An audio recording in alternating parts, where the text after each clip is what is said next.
Hoy vamos a hablar de un tema que atraviesa la forma en que trabajamos, vivimos y nos relacionamos como comunidad, la economía solidaria y los modelos cooperativos.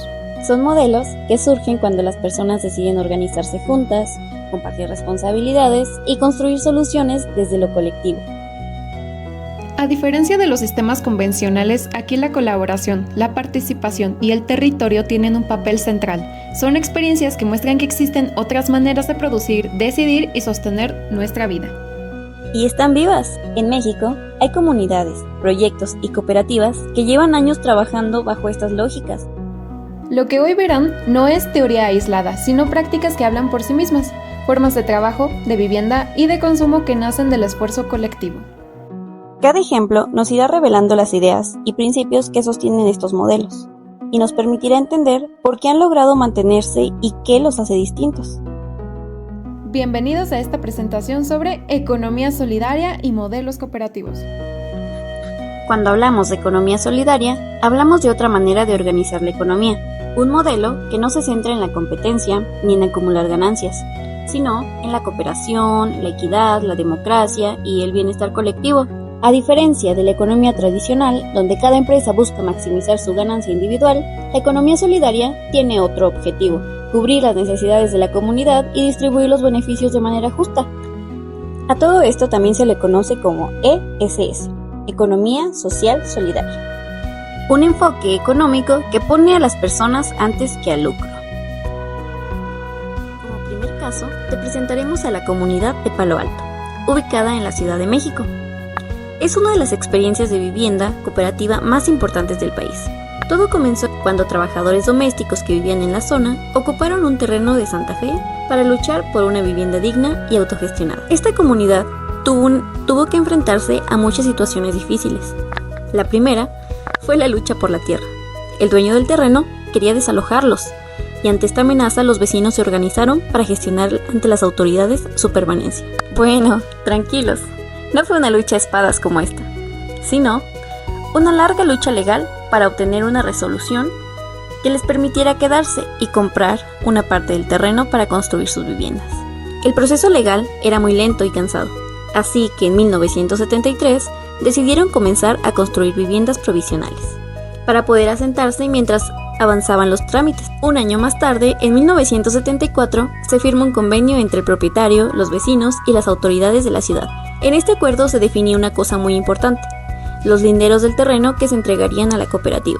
Cuando hablamos de linderos, nos referimos a los límites exactos de un terreno. ¿Qué parte del terreno les correspondía legalmente? ¿Dónde empezaba y dónde terminaba? Esto les dio claridad para poder construir con seguridad. Después del acuerdo, los vecinos comenzaron a levantar su comunidad de verdad. Construyeron casas, calles, áreas comunes y los espacios necesarios para vivir. Todo con el apoyo y el trabajo de los mismos integrantes. Algo muy interesante es que entre todos decidieron que todas las casas fueran iguales. Esto lo hicieron para mostrar la unión del grupo y que todos los integrantes de la cooperativa tuvieran las mismas oportunidades sin diferencias sociales entre ellos. Después de escuchar todo esto, quizás se pregunten, ¿por qué Palo Alto es considerado una cooperativa? Aquí están las razones. La propiedad del conjunto es colectiva, no individual. ¿Qué significa esto? Que nadie es dueño de su casa de manera individual. El terreno y las viviendas no pertenecen a una sola persona, sino que todo el conjunto pertenece a la cooperativa completa, es decir, a todas las familias en conjunto. Lo pueden entender así. En una colonia normal, cada persona es dueña de su casa y de su terreno. En una cooperativa como Palo Alto, todas las casas y el terreno son de todos los socios juntos. Cada familia tiene derecho a vivir ahí y a usar su casa, pero no puede venderla como propiedad privada, porque forma parte de un patrimonio colectivo. Otra de las razones es que cada familia es socia de la cooperativa de vivienda. También las decisiones importantes se toman en asambleas democráticas, y el mantenimiento y la operación de la comunidad pues los hacen entre todos. Palo Alto tiene una organización muy definida, basada en la autogestión.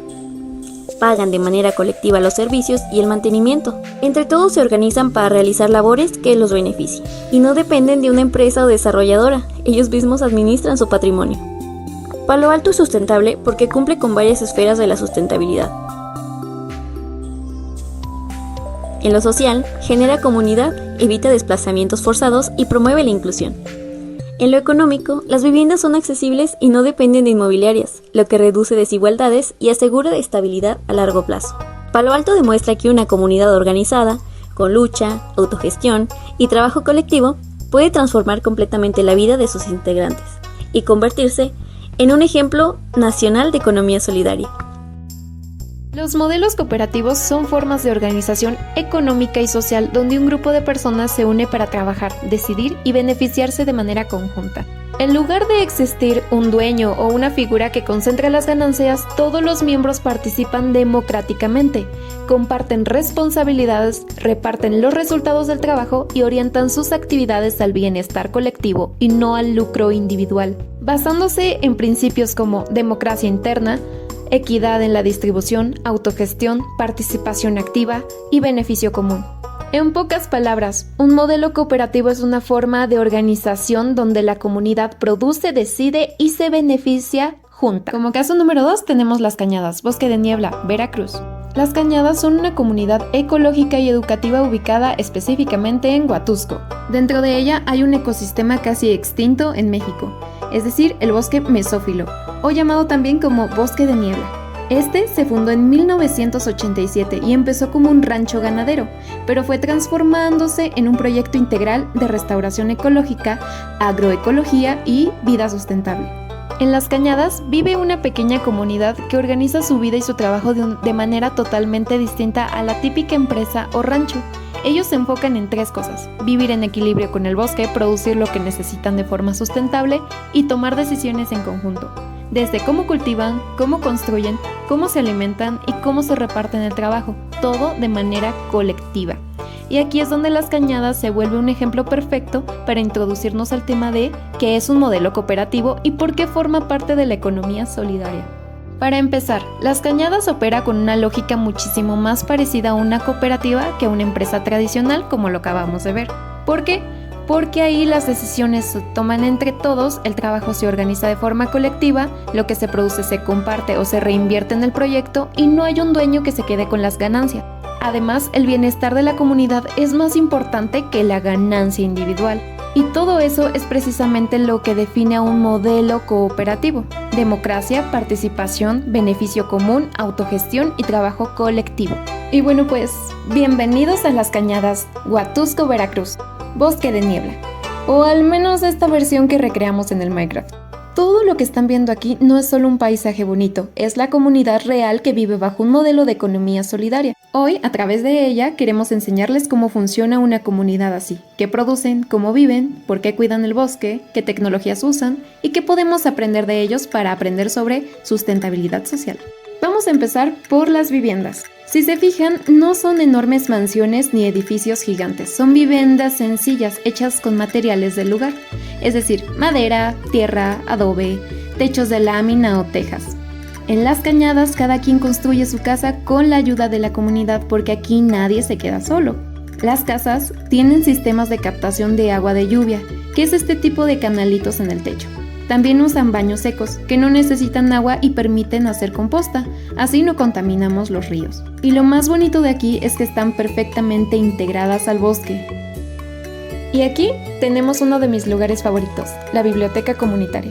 Y sí, aunque vivan en medio del bosque, tienen un espacio de estudio, talleres y aprendizaje continuo. Aquí se reúne la gente para aprender de absolutamente todo.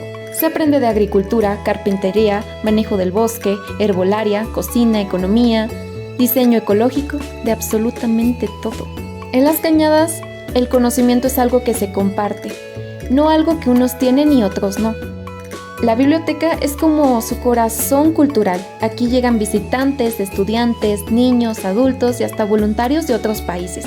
Es un centro de comunidad donde se aprende para luego aplicar esas ideas al día a día. Ahora les voy a enseñar los huertos y los cultivos. En Las Cañadas se trata de buscar una autosuficiencia y aquí siembran de absolutamente todo. Papas, zanahorias, acelgas, lechugas, espinaca, café, plátano, aguacate, maíz, criollo, de absolutamente todo.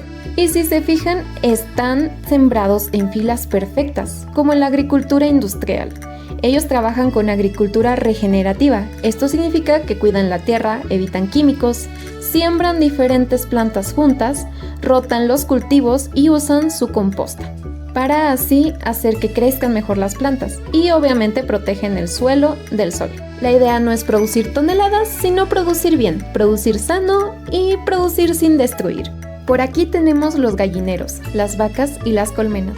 Aquí las gallinas no solo dan huevos, ayudan controlando los insectos y su estiércol sirve para abono.